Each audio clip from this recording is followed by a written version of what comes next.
제가 종목을 보는 데 있어서 상상력을 키워서 미래에 성장할 산업, 거기에 알맞은 종목을 선정할 때 지금 현실에 보고 있는, 눈에 보이는 실적이 있는 기업을 찾는다고 말씀을 드렸잖아요. 그 기업을 찾을 때 가장 중요하게 보는 거, 어떻게 보면 재무제표를 볼 때 가장 중요하게 보는 게 뭔지를 말씀을 드릴게요.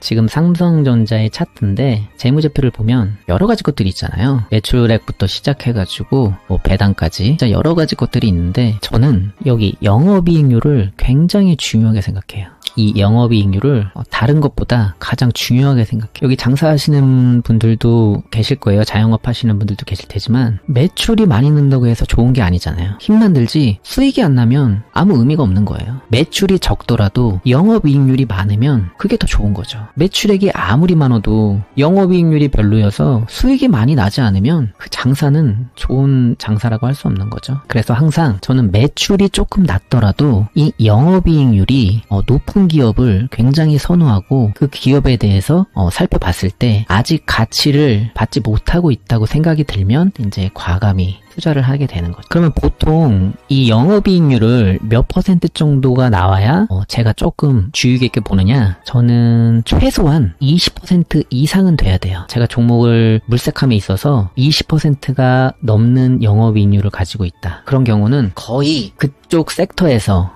그 분야에서 1등 기업일 확률이 굉장히 많아요. 그렇죠? 영업이익률이 높다라는 것은 그만큼 다른 타 업체와 경쟁 우위에, 그 비교 우위에 있다는 거거든요. 영업이익률이 높다는 것, 그만큼의 상품이 다른 업체에 비해서 굉장히 우수하고 이 회사만이 가질 수 있는 어떤 특별함이 있기 때문에 이 회사의 제품을 쓸 수밖에 없는 거예요. 그렇기 때문에 영업이익률이 높을 수밖에 없죠. 그래서 보통 어떤 산업의 1등 기업을 볼 때 그 1등 기업은 영업이익률이 경쟁 업체에 비해서 굉장히 높아요. 저는 보통 분기 그 영업이익을 보지 않고 한 연도별로 해서 영업이익이 어떻게 되는지, 왜냐하면 분기별로 보면 이게 산업이라는 게 사이클이 있어서 1분기에 좋다가도 2분기에 또 나쁠 수 있고, 3분기에 좋을 수 있고, 4분기에 좋을 수 있고, 이렇게 분기마다 그 사이클이 있잖아요. 산업이라는 게. 그래서 1년을 통계로 봤을 때 영업이익률이 얼마나 나오는지, 이게 중요한 것 같아요. 영업이익이 20% 이상은 찾기 힘들어요 말씀하셨는데, 맞아요. 찾기 힘들죠. 그러니까 그런 종목을 잘 찾으셔야 한다는 거예요. 영업이익만 높은 기업에 잘 투자하신다고 해도 실패할 확률이 현저하게 떨어지죠. 그렇다고 해서 영업이익률이 좋은 기업이 좋은 기업이냐? 또 그건 아니에요. 왜냐? 지금 영업이익률이 좋아서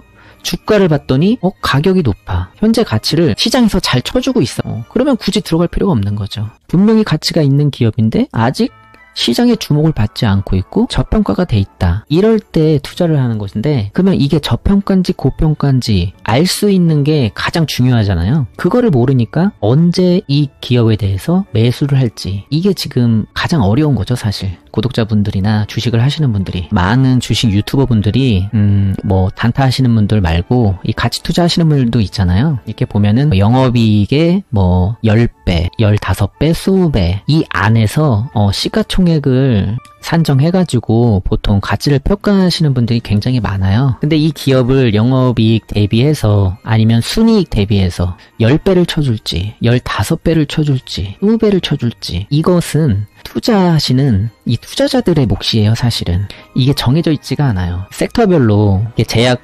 바이오주라든지 아니면 제조업이라든지 반도체라든지 이렇게 섹터별로 제각각 여러 가지가 있는데, 그거는 본인만이 어느 정도 기준을 잡고 있으시는 게 되게 좋아요. 그거는 이제 경험과 여러 가지 것들이 필요한 부분이긴 한데, 삼성전자를 봤을 때 그럼 삼성전자를 얼마를 쳐줘야지 되는 것인가? 지금 영업이익이 52조가 나고 있는데 이 52조의 영업이익을 삼성전자는 얼마를 쳐줘야 되냐? 지금 시가총액을 보면은 470조잖아요. 그러면은 영업이익의 10배가 좀 안 되고 있는데 이거를 그러면 저평가로 봐야 되느냐, 아니면 고평가로 봐야 되느냐, 아니면 평균으로 보고 있느냐, 여러분들이 그거는 판단을 본인이 스스로가 할 줄 아셔야 되는 거죠. 제 기준에서는 영업이익을 52조로 봤을 때는 저평가인 부분이 어느 정도 크다고 볼 수 있는 거죠. 왜냐면 한국을 대표하는 주식이 지금 영업이익의 10배도 인정을 받고 있지 않다고 한다면 저평가라고 할 수 있죠. 이 섹터별로 평균 펄을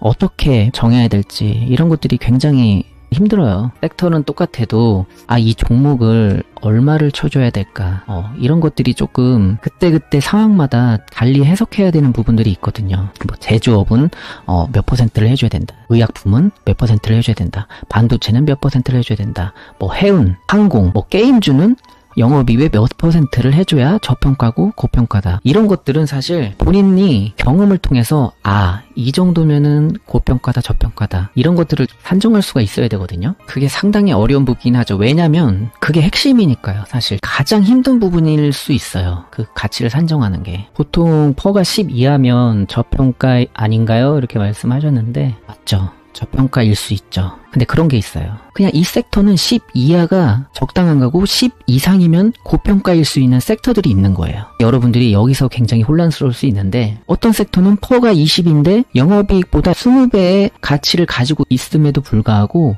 저평가로 판단될 수 있는 것도 있다는 거예요. 여러분들이 그런 것들을 누가 어떻게 알려준다고 해서 금방 될 수 있는 문제가 아니거든요. 그래서 주식에서 가장 어렵다고 할 수 있는 게 이 종목의 가치를 결정하는 것들이 가장 힘든 것 같아요. 왜냐면 그것 때문에 이 장기 투자를 할 수 있고 안 할 수 있고 그런 것들이 다 결정이 되니까요. 지금 10,000원인데 가치를 산정해보니까 20,000원까지는 충분히 가치를 줄 수 있을 것 같다라고 생각을 했는데, 도저히 그 20,000원까지 올 수 없는 주가였다고 생각을 해보면 그 장기 투자가 굉장히 의미 없는 시간이 되어버리는 거잖아요. 그러니까 말 그대로 엉덩이 싸움을 하더라도 가치가 잘 산정이 돼 있는지 안 돼 있는지가 중요하다는 거죠. 그래서 항상 제가 말씀드리는 게, 이 가치 산정을 하셨냐, 그 가치 산정의 기준은 무엇이냐, 그거를 가장 많이 물어보는 질문 중에 하나예요. 이 종목의 가치는 무엇이고, 이 가치 산정은 무엇으로 했으며, 이 섹터의 가치 산정이 제대로 된 것인지 살펴볼 수 있어야 되는 거죠. 여러분들이 이 가치 산정을 할 때 가장 쉽게 가치 산정을 할 수 있는 섹터에 투자를 하시는 게 좋다는 거죠. 제약바이오 섹터에 어떤 가치를 붙일지 생각해보면 굉장히 어려워요. 왜냐하면 제약바이오 기업 중에서 수익이 나고 있는 기업들이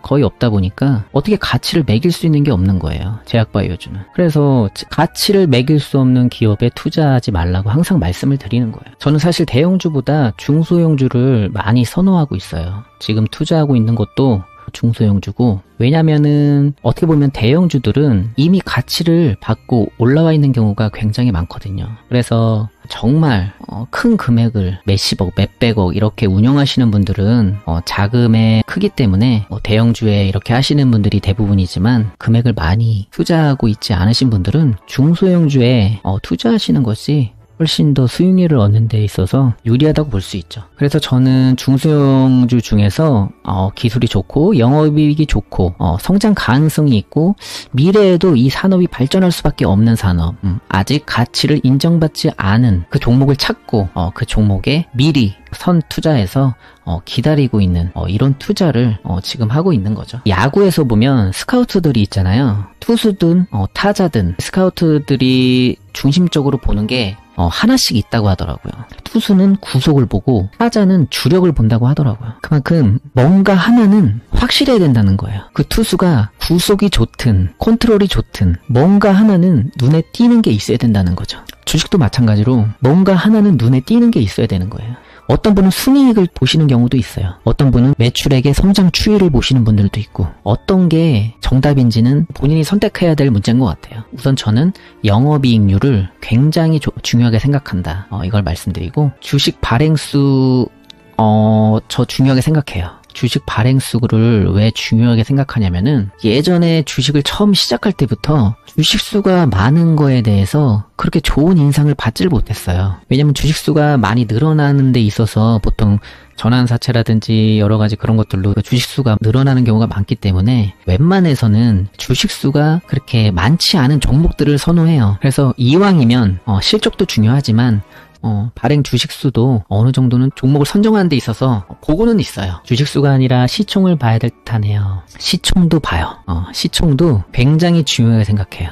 그러니까 복합적으로 여러분들이 볼 수 있어야 돼요. 한 종목을 볼 때 시가총액도 보고 이 주식, 이 발행 주식수가 얼마인지 그거를 복합적으로 다 봐야 돼요. 재무제표를 볼 때도 복합적으로 다 보는 것이지 이거 중요하고 저거 중요하고 그 중에서 중요한 게 이제 저는 영업이익률이라는 거지 저도 복합적으로 다 봐요. 이렇게 현재창을 딱 보고 있을 때도 처음에 가격을 보고 시가총액을 보고 시가총액 한번 눌러서 상장 주식수가 얼마나 되는지도 한번 보고 그 다음에 여러 가지 투자자들의 이런 상황들도 보고 바로 재무제표 들어가서 여러 가지 상황들을 이렇게 점검하고 그 다음에 대주주의 지분율이 얼마나 되는지 이런 것들도 한번 훑어보는 데 있어서 아주 중요하고 그 다음에 이제 조금 재무제표 쪽으로 들어가서 좀 디테일한 부분을 보는 부분도 많이 있고 이런 것들은 차차 제가 이제 실시간 하면서 여러분들에게 보여줄 수 있을 것 같아요.